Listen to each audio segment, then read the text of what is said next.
اور زندہ رہتے اور کی حکومت اور قائم رہتی تو دنیا میں مذہب اسلام کے علاوہ کوئی مذہب باقی نہیں رہتا۔ یہ حضرت عمر رضی اللہ عنہ تھے جنہیں قرآن کریم نے بلند مقام عطا فرمایا۔ اس لیے ایمان والوں لوٹو پھر قرآن کی طرف، اور اللہ نے ایمان والوں کی اصلاح و تبدیلی، ان کی ہدایت اور ان کی کامیابی ایک روایت کے مطابق انہی چیزوں پر عمل کرنے میں رکھی ہے جن چیزوں پر عمل کرنے میں پرانے لوگوں کے لیے ہدایتیں اور عزتیں اللہ نے رکھی تھی۔ ایک روایت میں ہے کہ آئندہ آنے والے لوگ انہی باتوں پر عمل کر کے کامرانی اور کوشش کامیابی کی اس کے اندر سود مند ہوں گے جب وہ پہلے لوگوں جیسا طرز اور ان جیسی باتیں اختیار کرنے لگ جائیں گے۔ لیکن اے مسلمان، ہم تو اس قدر غافل ہیں، ہمیں معلوم ہی نہیں کہ قرآن کریم کیسے پڑھا اور پڑھایا جاتا ہے، قرآن کی زبان کیا ہے، قرآن کیا کہہ رہا ہے، اللہ کس انداز میں مخاطب ہے، اللہ کی رحمتیں کس قدر ہماری طرف متوجہ ہیں۔ ایک ایمان والے کو ان باتوں کا پتہ ہی نہیں، اور اس کی وجہ یہ ہے کہ یہ دولت ہمیں بغیر کسی محنت اور مجاہدے کے حاصل ہو گئی۔ اس کے پیچھے ہمیں جد و جہد اور مشقتیں نہیں اٹھانی پڑی۔ ہمارے باپ دادا مسلمان تھے، ہم بھی مسلمان ہیں، عبداللہ اور عبد الرحمن ہمارے نام ہیں۔ ایمان کے لیے نہ جتن کرنے پڑے، نہ پریشانیاں اٹھانی پڑی، نہ جان کی قربانی دینی پڑی، نہ مال کی قربانی دینی پڑی۔ اس لیے قرآن کی دولت کا احساس نہیں ہے۔ قرآن کی دولت کا احساس، اس کی قدر و قیمت اور اس کی عظمت کا احساس ان لوگوں کے دلوں میں جھانکیے۔ بخاری شریف کی روایت کے مطابق بخاری شریف میں حضرت امام بخاری رحمۃ اللہ علیہ نے ایک کم سن صحابی رسول صلی اللہ علیہ وسلم کا واقعہ ذکر کیا ہے۔ ایک صحابی تھے جو ایمان لے آئے، عمر ابھی کم تھی، اور وہ مدینہ منورہ کے کسی دیہات اور گاؤں کے رہنے والے تھے۔ چنانچہ روزانہ حضور کے پاس آنا، آپ سے قرآن سیکھنا، دین کی باتیں معلوم کرنا، اپنی اصلاح کرانا ان کے لیے یہ ذرا پریشانی کا سبب تھا۔ دور کسی دیہات اور گاؤں کے رہنے والے تھے، اس لیے روزانہ اللہ کے نبی کے پاس آنے کا موقع نہیں تھا۔ وہ کہتے ہیں کہ وہ راہ گزر تھی مدینہ منورہ سے آنے جانے والوں کی، وہ راستہ تھا مدینے کے مسافروں کا، لہذا میں یوں کرتا تھا کہ میں صبح سویرے اپنے گھر سے باہر نکل کر اس راستے پر بیٹھ جاتا جو راستہ مدینہ منورہ کی طرف جایا کرتا تھا، اور آنے جانے والے قافلے سے میں معلوم کرتا کہ کون سا قافلہ مدینہ منورہ سے اللہ کے نبی کے پاس سے آیا ہے۔ لوگ بتاتے کہ ہم مدینے کے رہنے والے ہیں، وہ صحابی خود کہتے ہیں کہ میں ان لوگوں کے پاس جاتا، سلام و کلام کے بعد ان سے ملاقات ہوتی اور میں ان سے معلوم کرتا کیا تمہارے پاس قرآن کریم کی کوئی آیت ہے، اللہ کے نبی کی بیان کی ہوئی کوئی بات ہے؟ اگر تمہارے پاس قرآن کی کوئی آیت، سورت، قرآن کا کوئی ٹکڑا ہو تو ذرا مجھے سکھاؤ، مجھے یاد کراؤ۔ میں ان لوگوں کی خوشامدی کرتا، کوئی مان جاتا اور کوئی سفر کی مشغولیت کی وجہ سے عذر کر دیتا، اور میں پھر شام کو اپنے گھر واپس آتا۔ چند آیتیں ملتی، میں نے ایک مدت اور ایک زمانے تک اسی انداز میں قرآن کریم کی آیتوں کو مدینے سے آنے والے راہگیروں اور مسافروں سے سنا، سیکھا اور اپنے دل کے اندر محفوظ کر لیا۔ یہ تھی قرآن کے کئی ان لوگوں کی محبت، قرآن کے کئی ان لوگوں کا جذبہ،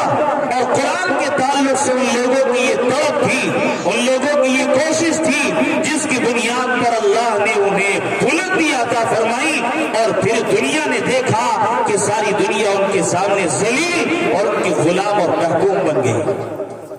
یہ قرآن ہی کی طاقت تھی کہ مکہ مکرمہ کے لوگ، بدو دیہاتی لوگ جنہیں لوگ گوار کہا کرتے تھے، یہ قرآن ہی کی برکت تھی کہ جب انہوں نے ایران پر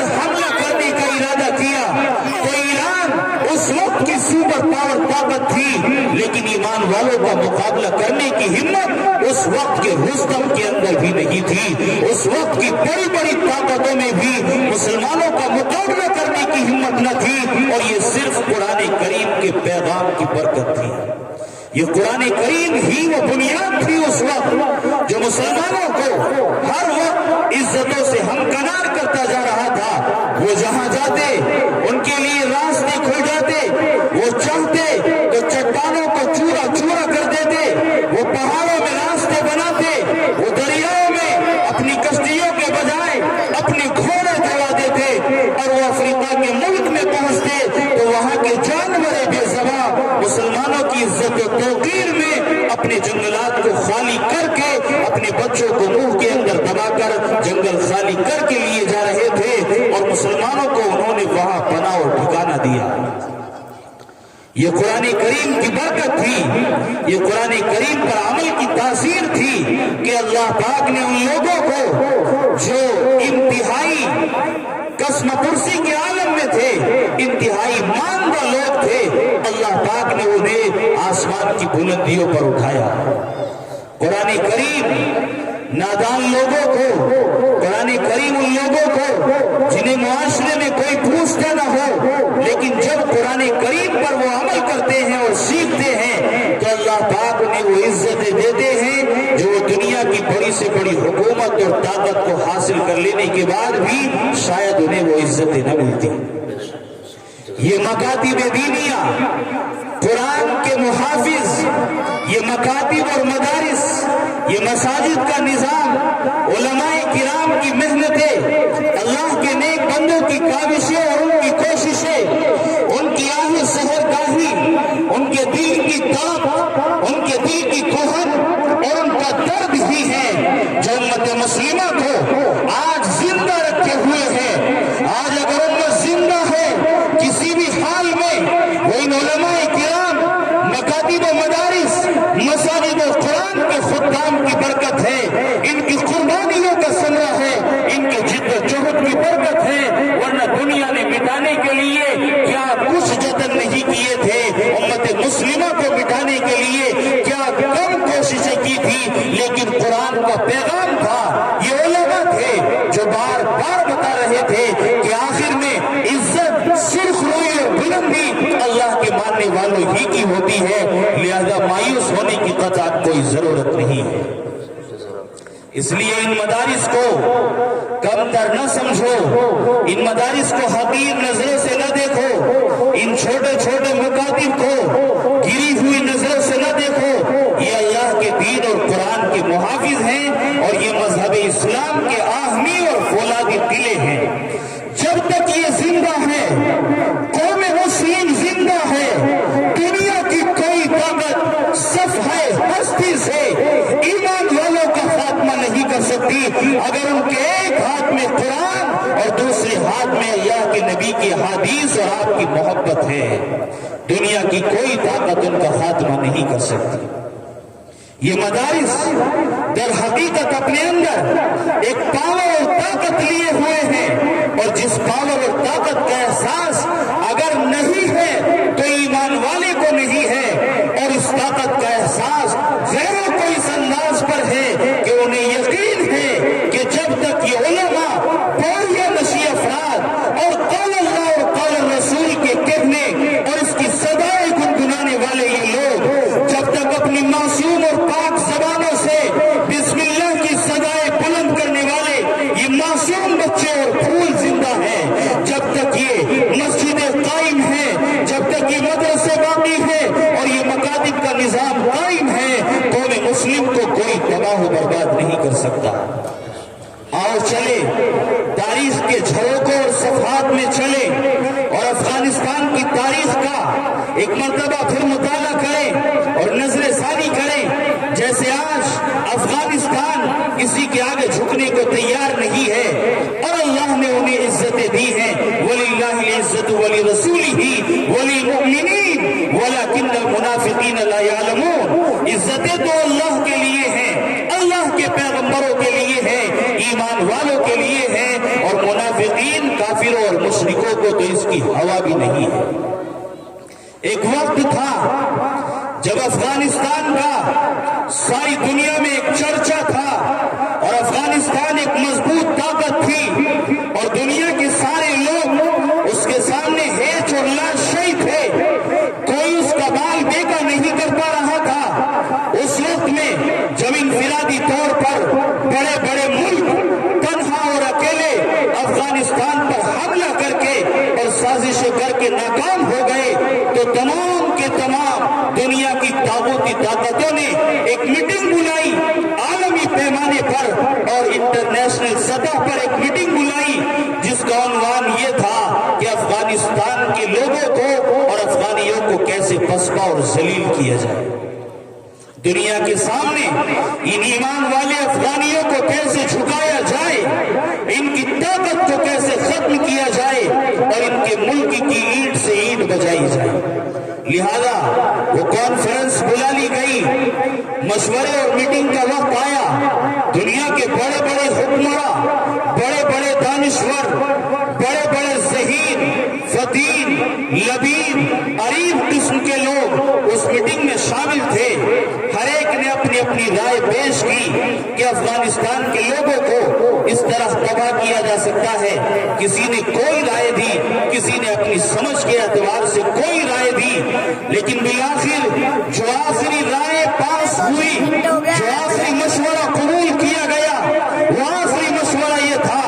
اور ایمان والوں اسے اپنے دل سے لگانا،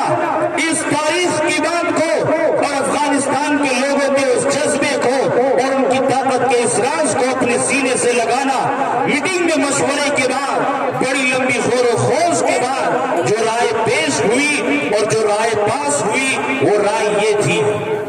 ان لوگوں نے کہا کہ ہم نے مالی اعتبار سے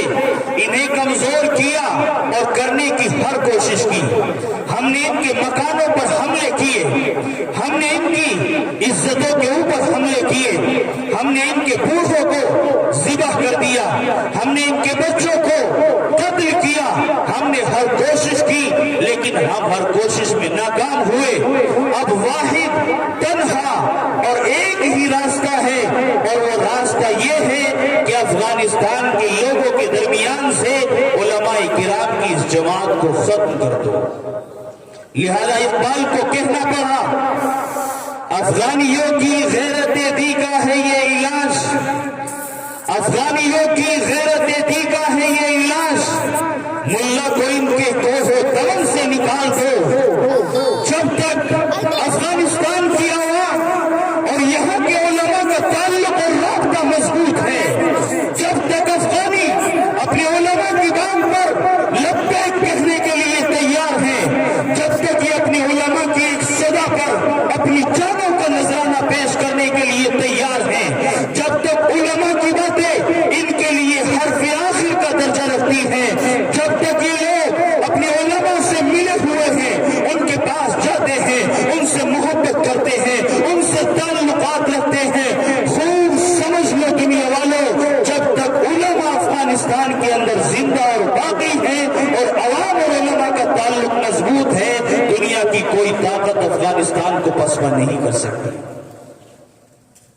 پھر یہی ہوا اندلس کے اندر کہ وہاں جب عیسائی مشینری اپنی طاقتیں استعمال کر کر کے، اپنا غلبہ استعمال کر کر کے، اپنا دماغ اور اپنی حرکتیں استعمال کر کر کے جب وہ لوگ ناکام ہوئے، تو انہوں نے بہت خاموشی کے ساتھ رازدارانہ انداز میں یہ پالیسی بنائی اور انہوں نے یہ تجویز پاس کی کہ ہم اندلس کے مسلمانوں کو تبھی پسپا کر سکتے ہیں جب ہم مسلم علماء اور عوام کا تعلق آپس میں ختم کر دیں گے۔ لہذا ننکا گڑھی کے رہنے والوں، علماء سے اپنا تعلق پہلے سے اور مضبوط کرو، جتنا تعلق پہلے سے تھا اسے اور شاندار اور خوشگوار بناؤ، علماء کی باتوں کو اپنی آنکھوں پر رکھو، ان کی باتوں کو اپنے دل میں جگہ دو، ان کی باتوں پر لبیک کہو، ان کی صدا قبول کرو، وہ جو کہیں، جو کرنے کے لیے کہیں، یقیناً ان کا کہنا، ان کی باتیں قرآن کی اور اللہ کی باتیں ہوتی ہیں، اس لیے آنکھ بند کر کے علماء کی باتوں پر اعتماد اعتماد کر کے ان سے اپنے تعلق کو مضبوط رکھو، ورنہ مسلمانوں حالات ایسے ہیں کہ اپنے ایمان کو بچانا بہت مشکل اور دشوار ہے۔ علماء کرام اور دینی محفل یہ مدارس اور مکاتب ہی ہیں جو ہمارے ایمان کے محافظ اور ضامن ہیں۔ اس لیے اس مکتب کے ساتھ جناب قاری محمد ارشد صاحب اور ان کے معاونین کے ساتھ، ان کے رفقائے کار کے ساتھ، اور جتنے بھی مکتب اور جتنی مسجدیں اور مدارس ہیں سب کے ساتھ شانہ بشانہ مل کر، ان کے ساتھ لگ کر، جیسا اللہ نے جسے بنایا، کوئی اگر مالی اعتبار سے ان کا ساتھ دے سکتا ہے وہ اس انداز کا تعاون کرے، کوئی چل کر ان کی مدد کر سکتا ہے، کوئی اپنے بچوں کو بھیج کر، کوئی کچھ اور انتظام کر کے کسی بھی اعتبار سے اس مکتب کے اندر اور دیگر مدارس اسلامیہ کے اندر حصہ لے سکتا ہے، انہیں ضرور حصہ لینا چاہیے۔ جیسے قاری محمد ارشد صاحب اور ہمارے حضرت اور دیگر علماء کرام آپ کو یہاں نہیں چھوڑتے ہیں، انشاءاللہ یہ جنت میں لے جائے بغیر آپ کو چھوڑیں گے نہیں انشاءاللہ۔ اس لیے ان علماء کرام کے ساتھ لگ جاؤ اور جڑ جاؤ، قرآن کے پیغام پر عمل کر لو، ان مکتبوں کی اور مدارس کی قدر کر لو۔ اللہ پاک ان مساجد کی، مدارس کی، مکاتب کی،